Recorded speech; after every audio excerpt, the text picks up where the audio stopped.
अस्सलाम वालेकुम दोस्तों, मैं राबिया फिर से एक बार आप लोगों के साथ हूँ एक और इम्पोर्टेंट टॉपिक पे वीडियो लेके। जैसे ही किसी माँ बाप के घर में नया नया बच्चा आता है तो उसके अपने साथ ढेर सारी ज़रूरतें भी लाता है। ऐसे में हर माँ बाप परेशान होते हैं कि बच्चों के लिए किस वक्त पे क्या लेना चाहिए, क्या उनके लिए ज़रूरी क्या नहीं। तो हम आपको बताएंगे अपनी इस वीडियो में और करते हैं आपकी हेल्प। सबसे पहले जो बच्चों के लिए ज़रूरी चीज़ है वो फीडिंग एसेंशियल। फीडिंग में हमें जो सबसे पहली चीज़ लेना है वो है bottle. Feeding bottle by the way किसी वजह से अगर माँ को ब्रेस्ट मिल्क नहीं आ रहा या फिर कोई ऐसी इमरजेंसी पड़ जाती है तो उसके लिए आपको पहले से ही एक फीडिंग बॉटल में ज़रूर इन्वेस्ट करना चाहिए। अच्छी क्वालिटी की फीडिंग बॉटल लीजिए, बस ध्यान ये देना है कि वो एंटीकोलिक हो और बीपीए फ्री होनी चाहिए हमारी बॉटल। दूसरा जो हमें लेना है वो है ब्रेस्ट पम्प। आपको मैनुअल और इलेक्ट्रॉनिक दोनों तरह के ब्रेस्ट पम्प में ज़रूर इन्वेस्ट करिए, क्योंकि इससे एक मदर को काफ़ी रिलैक्स मिलता है और दूसरा भी कोई उसको फीड करा देता है, जिससे नई माँ को थोड़ी देर के लिए आराम मिल सकता है। अगला जो हमें लेना है वो है फार्मूला आपको बेस्ट डॉक्टर ही सजेस्ट करेंगे। उसके जो है डॉक्टर के सजेशन के हिसाब से ही आपको एक फार्मूला भी अपने पास पहले से ही खरीद के रख लेना है, जिससे किसी भी तरह की इमरजेंसी होने पे आपको परेशान होने की ज़रूरत ना पड़े और आप उसको आराम से फीड करा सकते हैं। फीडिंग लिस्ट में जो हमारी अगली चीज़ है वो है एक थर्मोस्टील फ्लास्क। किसी भी अच्छे ब्रांड का थर्मोस्टील फ्लास्क आप ले लीजिए। उससे आपका पानी का जो टेम्परेचर है वो 10 से 12 घंटे सेम रहता है और जब भी आपको ज़रूरत पड़े आप उसको फीड बना के तुरंत दे सकते हैं, आपको परेशान नहीं होना पड़ेगा। दूसरा जो हमें लेना है वो है एक लिक्विड क्लींजर, जिससे आप अपनी बॉटल को साफ़ करेंगे या बच्चों की दूसरी एसेंशियल को भी साफ़ करेंगे। ये 100% जर्म्स फ्री होते हैं। इनसे साफ़ करने से सारे बैक्टीरिया आराम से साफ़ हो जाते हैं, इसलिए आपको ये ज़रूर ख़रीदना है। अगला जो हमें लेना है वो है ब्रश हमें कई तरह से लेना है, जैसे हमारा जो फ्लास्क होगा उसको साफ़ करने के लिए या बच्चों की फीडिंग बोतल को भी साफ़ करने के लिए उसको निपल के साफ़ करने वाला भी ब्रश अलग से ही लेना है, जिससे हमारी बोतल की क्लीनिनेस अच्छे से मेंटेन हो और प्रॉपर हाइजीन मेंटेन करते हुए हम उसकी बोतल फीडिंग की जर्नी को हैप्पी बना सकें। अगली चीज़ जो हमें लेनी फीडिंग एसेंशियल में वो है बर्फ क्लोथ, जो कि बहुत ज़रूरी है। बच्चों को बर्फ कराने के बाद जब फीड कराने के बाद जब बर्फ दिलाई जाए तो अक्सर कई बच्चे हमारे कंधे पे थोड़ी सी वॉमिट वगैरह कर देते हैं, उसको ध्यान रखते हुए आपको एक बर्फ क्लॉथ भी खरीदना है। दूसरा जो लेना है वो है बच्चों की बिप्स भी कई तरह की आती हैं, लेकिन जब बच्चे छोटे हो 3 महीने तक तो हमें उनके लिए कॉटन की ही बनी हुई बिब लेना है। आप कई सारे 5-6 पीस एक साथ स्टॉक करके रख सकते हैं, जिससे आप बच्चों के नेक एरिया के पास कोई भी गंदगी नहीं होती है। अब अगली लिस्ट जो इस कैटेगरी में आती है वो है ड्रेसिंग से रिलेटेड हमें जो सबसे पहले बच्चों के लिए लेने हैं, ड्रेस तो लेनी है, कैप्स, मिटन्स और ग्लव्स। मिटन्स इसलिए क्योंकि कई बार बच्चों के नाखून नहीं कटते छोटे बच्चों के, तो वो स्क्रैच वगैरह कर लेते हैं अपने फेस पे, इससे उनको परेशानी हो सकती है। इससे बचने के लिए आप मिटन्स ज़रूर लीजिए और उनके पैरों को थोड़ा सा गर्म रखने के लिए आप वो सॉक्स भी लीजिए। दूसरा जो हमें लेना है, अगर आप अपने बच्चों को एसी में रख रहे हैं तो उसके लिए हमें एक सॉफ्ट ब्लैंकेट हल्का सीजन के अकॉर्डिंग आपको लेना चाहिए, तो आप उसके लिए 3-4 ब्लैंकेट्स भी स्टॉक करके रख लीजिए। बच्चों के लिए ध्यान रखिए कोई भी चीज़ लें तो वो हमेशा 2 से 3 ही ले, क्योंकि बच्चे कब उसको गंदा करते कुछ कहा नहीं जा सकता। अगला जो हमें लेना है वो है एक वार्म रैपर, जिसमें हम अपने बेबी को अच्छे से सुला सकें, वो कंफर्टेबल होके भरपूर नींद ले, तो इसमें ज़रूर इन्वेस्ट कीजिएगा। दूसरा हमें जो बच्चों के लिए चाहिए वो है स्वेडलर, क्योंकि अक्सर देखा गया है कई बच्चे जो है बहुत रोते हैं, तो इस स्वेडलर की जो टेक्निक होती है वो बच्चों को शांत करने में बहुत काम आती है। आज जब आप खुद देखिएगा 1 से 2 महीने के बच्चों को जब स्वेडल कर दो तो वो आराम से सोते हैं, हालांकि उसके बाद बच्चों को स्वेडल करना बिल्कुल पसंद नहीं आता है।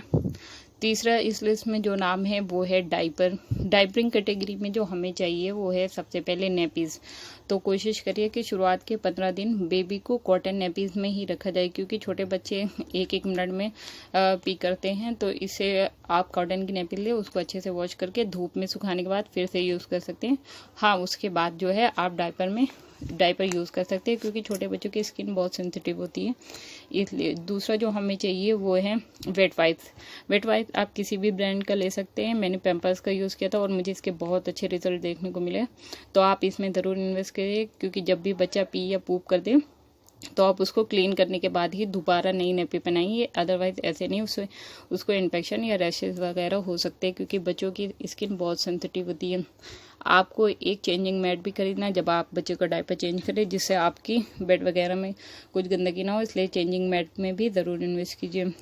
दूसरा जो हमको लेना है वो है पैम्पर्स, डाइपर्स जो है आप बच्चे की वेस्ट और वेट के अकॉर्डिंग ही लीजिएगा। कुछ बच्चे मतलब मोटे होते हैं, कुछ पतले होते हैं, कुछ के स्किन ज़्यादा सेंसिटिव होती है। मैंने तो पैम्पर्स का यूज़ किया था और ये बहुत अच्छा ब्रांड है, इनफैक्ट इंडिया का नंबर 1 ब्रांड चल रहा है, इसलिए आपको जो पसंद हो आप वो भी ले सकते हैं। दूसरा जो हमें लेना है वो है नैपी रैश क्रीम, इसलिए कि पहले तो बच्चों को हो ही ना, इसलिए आप पहले से ही बच्चों को जब भी डायपर पहनाएं तो आप उसको नैपी रैश क्रीम लगा दें, जिससे बच्चों को कभी भी रैशेस वगैरह नहीं होंगे। अगला जो हमें लेना है वो है डस्टबिन, जो कि बहुत ज़रूरी है। बच्चे 1-1 मिनट में गंदगी फैलाते रहते, तो आपको चाहिए कि आप अपने पास एक डस्टबिन रखें। बाय द वे आपके पास कोई नहीं है तो आप वहाँ पे उसको कर दीजिए, बाद में उसको उठा के रूम से बाहर कर दीजिए। फिर आती है स्किन केयर की बात। स्किन केयर रेंज में जो हमें सबसे पहले चाहिए वो है बच्चों की स्किन केयर से रिलेटेड प्रोडक्ट। आप कोई भी ले सकते हैं जो आपको पसंद हो, और डिफरेंट टाइप के। और आप इसमें आपको लेना है हेयर ऑयल लेना है, मसाज ऑयल लेना है, शैम्पू और बेबी वॉश लेना है, बाथ वॉश लेना है, और मॉइस्चराइजिंग क्रीम, जो कि बहुत ज़रूरी है। हर बात के बाद आपको बच्चों को मॉइस्चराइज करना बहुत ज़रूरी है। नैपी रैश क्रीम भी इसमें ऐड होती है। और अगला जो हमें लेना है वो है बाथर सबसे ज़रूरी, क्योंकि जब भी छोटे बच्चों को बाथ दे रहे हों तो बाथर में नहाने से वो बहुत कंफर्टेबल होते हैं और उनको इधर उधर फिसलने का भी डर नहीं रहता। यहाँ पे आप बच्चों को ईजिली बाथ दे सकते हैं और बच्चे भी मतलब डिस्कम्फर्ट नहीं महसूस करते हैं। इस लिस्ट में जो अगला नाम है वो है बाथ टॉवल। आपको एक सॉफ्ट सी बच्चों की स्किन के हिसाब से एक बाथ टॉवल ज़रूर लेनी, जिसमें आप बच्चों को बाथ देने के बाद रैप कर सके, और उसके बाद उसको अच्छे से पोंछने के बाद आप उसको ड्रेसअप कर दीजिए। और ड्रेसिंग में मैं एक चीज़ तो भूल गई, बच्चों के लिए ऑफकोर्स वंजी और ड्रेस तो लेने ही, वो तो सबसे ज़रूरी है। दूसरा जो ग्रूमिंग किट लेनी है, जिसमें आपको एक हेयर ब्रश लेना है। कोम तो बच्चों के लिए ज़रूरी नहीं है, लेकिन आपको अपने पास एक थर्मामीटर रखना ज़रूरी है। कभी बच्चों का वेट आपको टेम्परेचर बढ़ता हुआ महसूस हो तो आप उसको यूज़ करिए। और सीजर्स या नेल क्लिपर लेना है, जिससे आप बच्चों के नाखूनों को काट सकें। छोटे छोटे से नाखून होते हैं, डर लगती है काटने में। अगला जो लेना है हमको अदर कैटेगरी में, वो है आपको एक फाइल रिकॉर्ड फाइल लेनी है, जिसमें आप बच्चे की हॉस्पिटल से डिस्चार्ज होने वाले कार्ड, अपने कार्ड और उसके हेल्थ कार्ड जो भी आपको मिले, आप उसको एक जगह पे स्टोर करिए। और जब भी आपको ज़रूरत मिले, वैक्सीनेशन जो कार्ड होते हैं वहाँ पे उसको सब एक जगह पे स्टोर करिए, जिससे आपको कभी भी परेशान होने की ज़रूरत ना पड़े। दूसरा जो हमको चाहिए वो है कई सारे में ऑर्गेनाइजर बॉक्स चाहिए, जिसमें हम अपने बच्चों के छोटे छोटे सामान एक जगह पे रख सकें। आप इसको 3-4 ग्रुप में सेट कर लीजिए। एक फीडिंग के लिए ले लीजिए, एक उसकी स्किन केयर के लिए लीजिए, एक ड्रेसिंग के लिए लीजिए। उसमें उसकी सारी ज़रूरत का सामान एक जगह स्टोर रहेगा। और आपको एक बेडिंग सेट भी लेना है, जिसमें बच्चों को डायरेक्ट बेड पे लिटालने से अच्छा है कि आप उनको उनके स्पेसिफिक गद्दे पे लिटालिए, जिससे वो ज़्यादा कंफर्ट महसूस करेंगे और वो थोड़ा सा सॉफ्ट भी होता है। अगला जो हमको लेना है वो है एक डायपर बैग।